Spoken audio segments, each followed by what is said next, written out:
யுத்தம் பற்றியே இன்று பொதுவாக பேசப்படுகின்றது. அதனால் இனப்பிரச்சினைக்கான அரசியல் தீர்வு குறித்து பலரதும் அவதானம் குறைந்துள்ளது.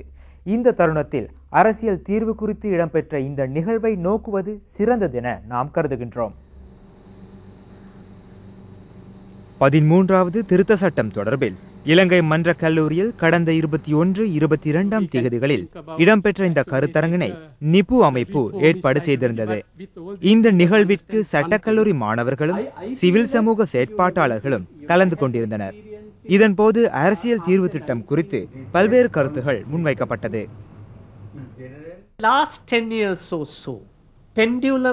கடந்த 10 ஆண்டு காலத்தில் அதிகார பரவலாக்கலுக்கு எதிரான நிலைப்பாட்டுக்கு ஆதரவு அதிகரித்துள்ளது. 2002ஆம் ஆண்டு நவம்பர் மாத ஜனாதிபதி தேர்தல் முடிவுகள் இந்த அரசியல் மாற்றத்தை பிரதிபலிக்க வைத்தது.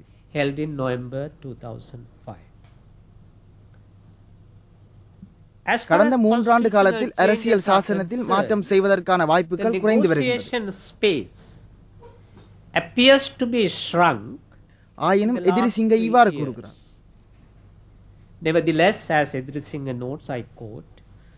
இலங்கை அரசியலில் அடுத்த பல ஆண்டுகளுக்கு அரசியல் சாசன திருத்தம் முக்கியத்துவம் பெற உள்ளது.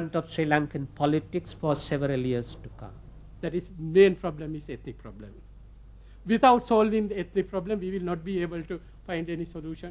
Most prevalent perception relating to the 13வது திருத்தம் வெளிநாட்டில் தயாரிக்கப்பட்ட ஒரு செயற்பாடு என்ற கருத்து பெரும்பாலும் நிலவுகின்றது.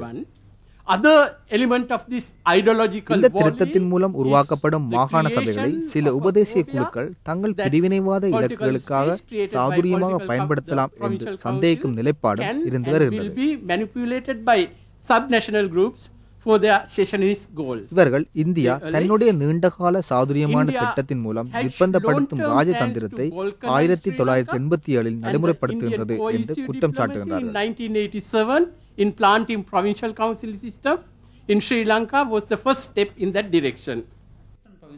சிறுபான்மை சமூகங்கள் தமது பிரச்சனைகளையும் அபிலாஷைகளையும் தீர்க்கக்கூடியதாக இந்த தீர்வு திட்டம் அமையவில்லை என்று கூறுகின்றனர்.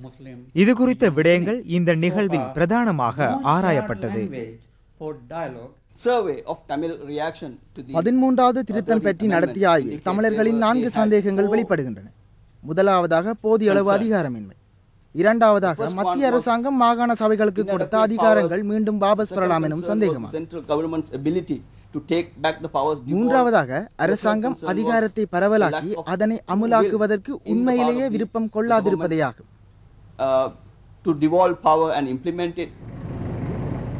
இந்த தீர்வு திட்டத்தின் முதல் நடவடிக்கையாகவே கிழக்கு மாகாண சபையை நிறுவியதாக அரசாங்கம் கூறினாலும் 6 மாதங்கள் கடந்துவிட்ட நிலையிலும் கூட அம்மாகாண சபைக்கு முழுமையான அதிகாரங்களை வழங்குவதற்கு அரசாங்கம் பின்னிற்பதாகவும் பலரும் குற்றம் சாட்டுகின்றனர். சுமார் 2 தசாப்தங்களுக்கு அதிகமாக துயரத்தில் இருந்த மக்களின் அபிலாசைகளை ஈடு செய்யும் முகமாக 20 ஆண்டுகளுக்கு பின்னர் மாகாண சபைகள் ஏற்படுத்தப்பட்டன. எவ்வாறு இருப்பினும் இவை மத்திய அரசாங்கத்தை திருப்திப்படுத்தும் முகமாக செயற்பட வேண்டியுள்ளது. மாகாண சபைகள் அமைச்சர் அல்லது அமைச்சின் அறிவுறுத்தல் படி செயற்படாது விட்டால் அவை இரண்டும் கெட்ட நிலைக்கு தள்ளப்படும். மாகாண சபைகளுக்கு என்ன செய்வது என்று தெரியாதிருக்கின்றது. இந்த பிரச்சனையை எவ்வாறு தீர்ப்பது என்றும் அவற்றிற்கு தெரியாது. They can resolve this whole kind of problem.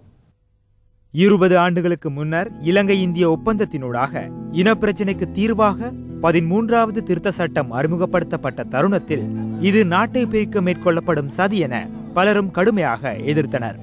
எனினும் அன்று இதனை எதிர்த்த பலரும் இன்று அதனை ஆதரிப்பதை காணக்கூடியதாக இருக்கின்றது. இருப்பினும் 20 வருடங்களின் பின்னர் மேலும் சிக்கலாகியுள்ள இனப்பிரச்சினைக்கு தீர்வினை வழங்க இந்த தீர்வு திட்டம் வலுவானதா என பலரும் கேள்வி எழுப்புகின்றனர்.